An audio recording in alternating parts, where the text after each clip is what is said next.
Bahuda Vipra Vadanti, that there are many ways to the ultimate reality. I hope there should be one. At the same time, was before the exams. Because, as Sir mentioned, that there are people who have been preparing for 5 years, 6 years, burning the midnight oil, and despite that had the stars not aligned, the situation could have been different.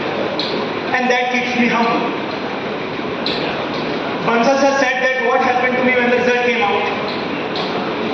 Actually, I was so burdened by the responsibility that, but I was happy also that now I will be able to serve the nation. Aligarh mein. But right now I'm a little petrified. Thought for myself. I have seen people getting emotional who are not related to me.